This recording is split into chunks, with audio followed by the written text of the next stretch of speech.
Hello यार, स्वागत है आप सभी का मेरे यूट्यूब चैनल स्कूल ट्यूशन गुरुजी में। तो बच्चों, हम कर रहे थे आपका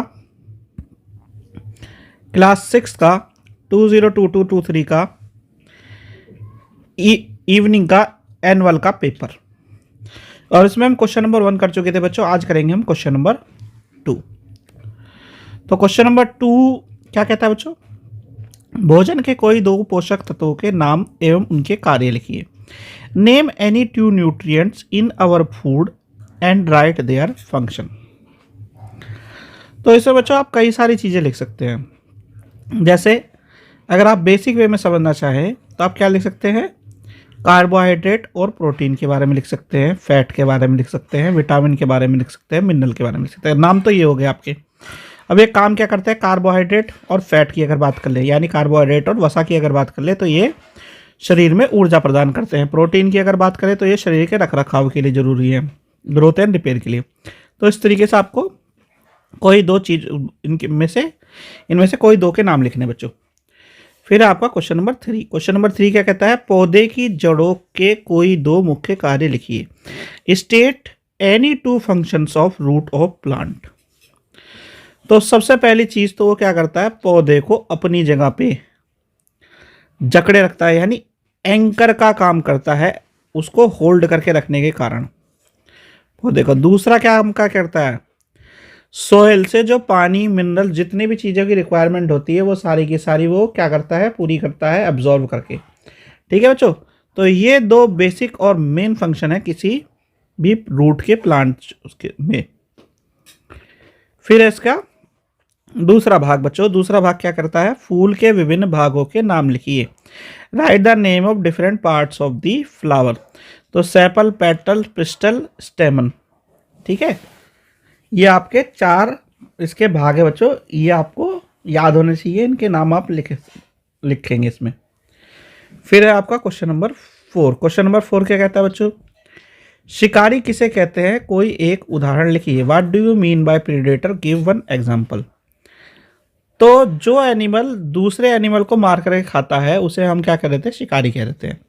अब इसका एक एग्जांपल है आपका लायन हो गया, टाइगर हो गया। ये क्या कहते हैं? हिरण वगैरह को, बकरी को, जो भी जो छोटा जानवर है जिसे मार करके खा सकते हैं उसे खाते हैं, तो इसलिए शिकारी या प्रीडेटर कहलाते हैं बच्चों। फिर है बच्चों इसका अथवा वाला भाग। परिवेश के जैव घटकों के दो मुख्य अवयव के कौन से हैं? यानी what are the 2 main components of biotic components of habitat.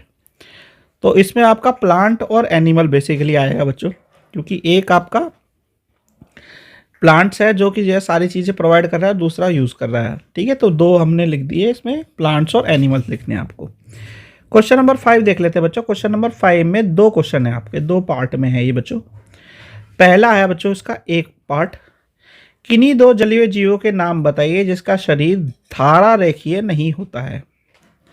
यानी name any 2 aquatic animals which do not have streamline body shape. तो स्ट्रीमलाइन बॉडी शेप में सबसे पहले समझ लीजिए, स्ट्रीमलाइन बॉडी शेप होती है जैसे कि आपकी फिश हो गई, जिसे उसे तैरने में आसानी होती है। तो ऐसी ना हो करके नॉर्मल बॉडी शेप हो तो उसे हम क्या कहते हैं? ये स्ट्रीमलाइन बॉडी शेप नहीं है। तो इसमें आपका नाम हो सकता है स्क्वाड हो सकता है, और एक ऑक्टोपस हो सकता है। ऑक्टोपस आपने देखा होगा जिसके पैर आपको अलग से नजर आते हैं। फिर इसका बी वाला भाग बच्चों, बी वाला भाग क्या कहता है? जलीय जंतुओं का कोई एक अनुकूलन लक्षण लिखिए। State 1 adaptive feature of aquatic animal. तो एडेप्टिव फीचर जो सबसे पहली चीज जो है आपको ऊपर दी हुई है वो ही लिख सकते हैं। यानी स्ट्रीमलाइन बॉडी। स्ट्रीमलाइन बॉडी क्या करती है? उन्हें हेल्प करती है किसमें? पानी में आराम से तैरने में। दूसरी चीज क्या है? दूसरी उनके पास होते हैं गिल्स। गिल्स क्या करते हैं? उन्हें सांस लेने में, पानी में सांस लेने में सहायता करते हैं बच्चों। ठीक है, चलिए अगला क्वेश्चन देखते हैं, क्वेश्चन नंबर 6। अब क्वेश्चन नंबर 6 क्या कहता है बच्चों? क्वेश्चन नंबर 6 क्या कहता है बच्चों? कोई एक पारदर्शी कांच की शीट दी जाती है, इसे बिना तोड़े पराभासी बनाने के कोई 2 तरीके सुझाइए। You are given a transparent glass sheet, suggest any 2 ways to make it translucent without breaking it. अच्छा, अब इस पे यानी कि क्या करना है? पहले पूरी की पूरी लाइट पास हो रही है, और अब क्या करना है? अब थोड़ी कम लाइट पास हो, ये आपको जुगाड़ करना है उसमें से। यानी थोड़ी सी लाइट पास हो और पूरी ना हो, कम हो, ये जुगाड़ करना है। तो पहला एक जो जुगाड़ कर सकते हैं वो क्या कर सकते हैं बच्चों, उस पर आप बटर पेपर चिपका दीजिए। आपका जो ट्रांसपेरेंट है, यानी कि पूरी पूरी जो लाइट जा रही है पारदर्शी से, वो पराभासी हो जाएगी। ठीक है। दूसरा क्या कर सकते हैं, दूसरा कर सकते हैं उसे थोड़ा सा घिस दे, सैंड पेपर से थोड़ा सा उस पर घिस दे तो खुरदरा हो जाएगा, तो वो क्या होगा, लाइट को कम पास करेगा। ठीक है। तीसरा क्या कर सकते हैं, उस पर ऑयल या घी को लगा दिया जाए, तो भी वो क्या होगा, वो लाइट को थोड़ा कम पास करेगा और पराभासी हो जाएगा या ट्रांसलूसेंट हो जाएगा बच्चों। तो इन तीन में से कोई दो तरीके आप लिख सकते हैं बच्चों। चलिए अगला क्वेश्चन देखते हैं बच्चों। अगला क्वेश्चन है क्वेश्चन नंबर 7।